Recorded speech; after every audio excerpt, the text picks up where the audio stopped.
Well, hello and welcome to WebLedger, the ultimate solution for all your business needs. As we start our journey with WebLedger Office, let us get right into it. Since it is your day one while you join our family, we will ask you to create your new account. Select the Create Account, mention in all the details,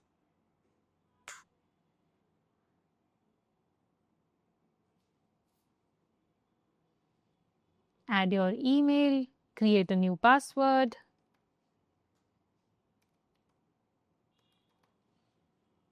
agree for the terms and conditions, and continue.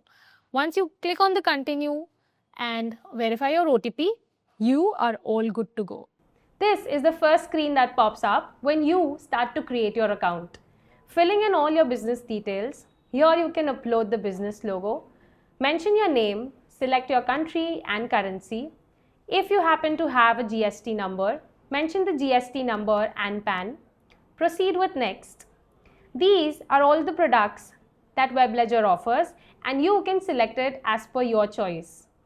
Let us select randomly for the demo today: workboard, timesheet, reports, WhatsApp integration, chat, and others. Here's an option to select all of them together. As we proceed ahead, the next screen pops up asking for all the services that you want to select. Here are some default services available basis your business requirement. So income tax, cash credit, accounting, internal audit. And if there's a specific services, you can customize it for yourself. For example, if I'm working with marketing, I will need a SEO service and I can use it to customize. I might require a digital marketing service.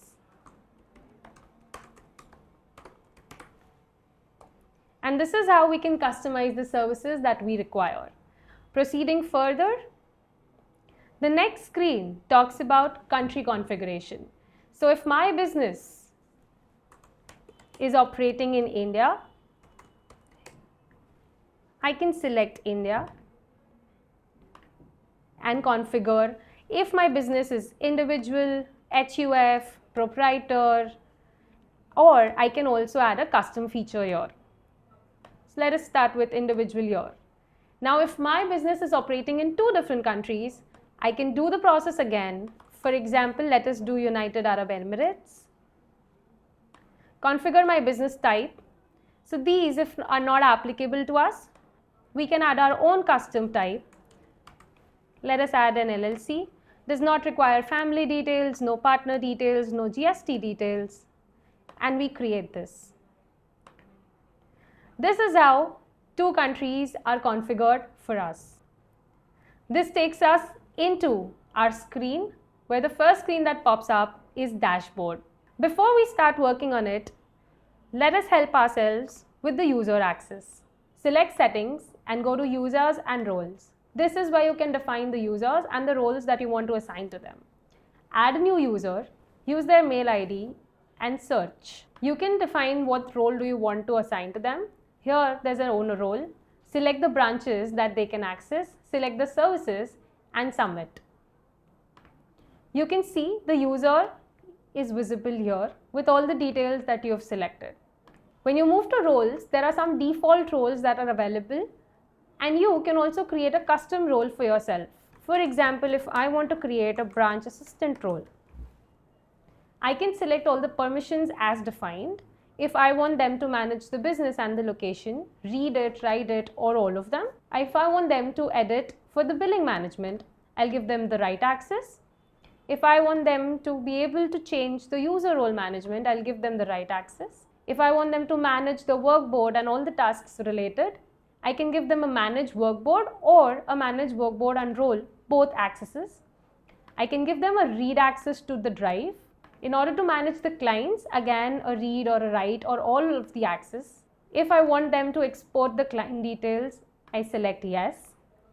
If I want them to see the client contact, I can again select a yes. The settings for invoices can be read or written by them.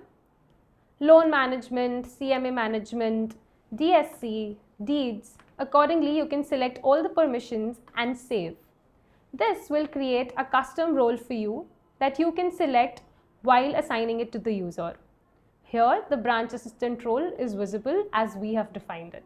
In order to ensure that people who leave the organization are disabled for all the accesses, here's a very simple step that you have to follow. Simply switch off the button here. Once you do that, they'll be visible in the disabled user section.